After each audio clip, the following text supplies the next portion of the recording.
kung anong folder sa server nakalagay ang web page or file. Then the last one is file name. It identifies the exact file being requested.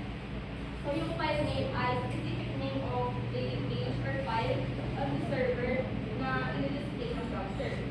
Then, the web counter is a pre-unique counter that offers website analytics.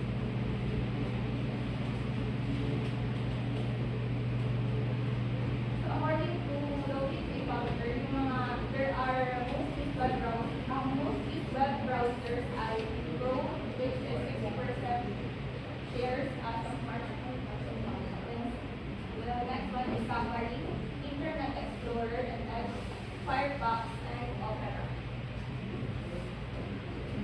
So, so now maybe some of you are wondering how to search information using the web, and this will be discussed by Mr. Mark. Thank you, Angela. So, first, a website is maintained by its owner. It is called the web administrator. So, the owner can be modify the website content as well as to add information on it. So, according to Shelley, Kashma, and Vermont 2011, several companies maintain organized directories of websites to help people find information and about specific topics. So, ang topic ay, so may mga web administrators, pero yung buong isang website ay yung buong isang web ay walang nagamay-ari doon. Ang mga nagamay-ari lang yung mga web, yung Google may nagamay-ari doon, yung Bing may nagamay-ari doon. Pero yung nagamay-ari sa Google at Bing, walang gano'n. Ayun, separate yung nagamay-ari sa kanila. And so, there are two mainly managed search tools that people use in locating information on web. Ito yung search directories, and search engines. Ang pinagkaiba nito is yung search directories is maintained by human. Sila yung nag-a-add ng mga information, and sila din yung nag-maintain nun. Sa search engine naman is ito yung mga small programs na natawag na spiders and bots, kagaya ng Google Bot, Yahoo, Slurp, and MNS Bot. So dito ay yung search directory is tawag dito, kaya hindi, kumbaga pag nag-search ka doon is hindi yan adalhin ka sa iba pang website dyan ay doon lang sa kanilang website na yun. Tapos pag nag-search ka doon, papasok ka lang sa mga loob ng website nun, and doon ka lang makakakuha ng mga information.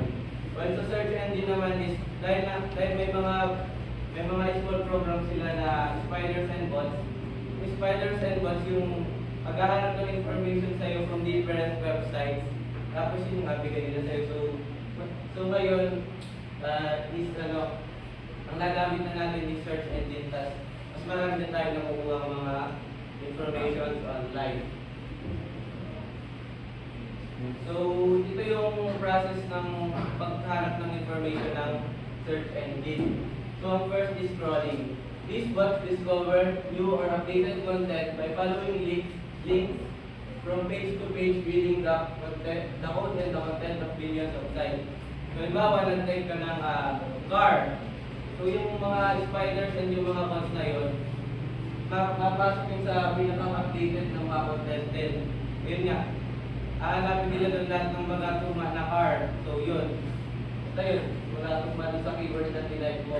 Then, yung indexing naman, once a page is discovered, the search engine analyzes the content, text, images, and videos to understand what it is about. So, dito naman is, halimbawa, nakahanap ng car. Halimbawa, nakahanap ka ng car, tapos specify mo na SUV lang. So, may eliminate na niya yung mga iba doon kasi ang inano mo na is yung sa SUV lang. So, mga SUV cars lang ako pupunta. Then, dito naman sa ranking algorithm. Algorithm rank this page based on the hundreds of factors including keywords, relevance, site speed, user location, and content quality.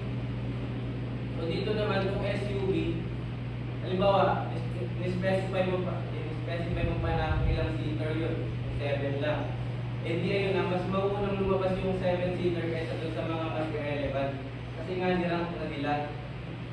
So, yung crawling, hanapin nila yung ano, parang ano ba? Tawag dito, yung super class gano'n. Sa indexing, a-analyze nila lahat ng super class tapos mapupunta kayo sa class. Tapos dito sa ranking, harap nila yung class kung ano yung pinaka-nagatuman sa yung pinasearch talaga bago kayo. Para ano, para dito sa ranking, ma-secure na yung pinaka-relevant na information mo na yung makuha nyo bago yung mga relevant. So ito naman mga techniques to improve our web searches. Sa di ba ano, nag-search tayo, ang daming relevant talaga ng mga nalabas. So first, use specific words and placing the most important terms in the search phrase. So dito, so ano na yan, explanatory ha. Yung pinakang ina-search mo, halimbawa aso yung pinakang search mo, yung aso mo na yung halagay mo bago ka paglagay ng may buntot. Di ba? Yung aso muna kasi yung aso yung na-focus mo bago yung may buntot. So then, using quotation marks to create exact phrase.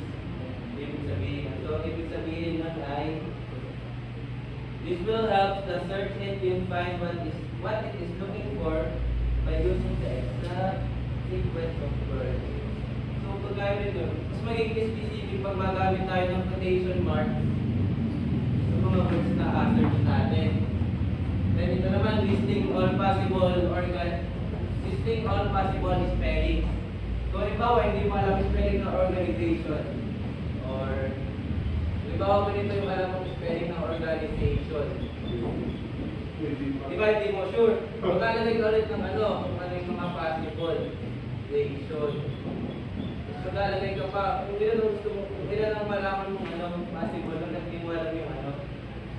So, pag hindi mo alam yung ano, yung spelling, pero gusto mong yun ang ma-search mo, maglalagay ka ng mga ganong ano. Tapos yun, maglalagay ka ng mga ganong possible spelling. Tapos, yung magiging sa'yo ng ma-search. Ito yung ma-result ng ma-search. At ito naman, yung Google Search Freaks 2016. So, 2016 pa. Pero naalala pa rin yan hanggang ngayon. So, yun nga, kanina pa rin, use codes to search for an exact phrase. Tapos, ayun, okay. Kung sinabi ko kanina yung use code, kung magamit ka ng code, para yun yung ma-search talaga. Kasi use asterisk within codes to unknown words. Halimbawa ay, mga-search ka ng, sabi dito. Mga-search, bigla search ka ng ano. Ba naman, halimbawa ay ano, halimbawa ay ano?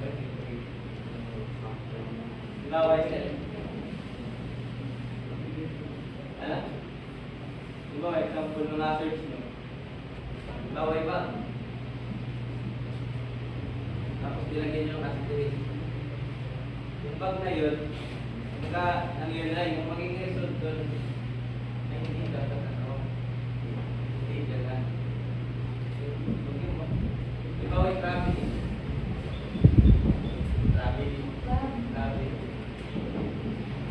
Traveling, nalagay ng asterisk. Tapos ang result dyan, traveling,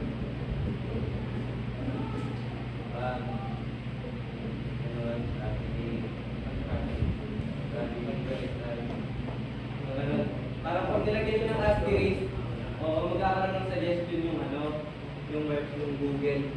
Pag nilagay nyo ng ganong asterisk. Madudugtungan yung first word nyo, madudugtungan yung ano, yung angkong na kasunod na word. Ayan. Tapos ano naman, use minus signs to eliminate results containing certain words. So minus signs sa math minus, mawasan yun.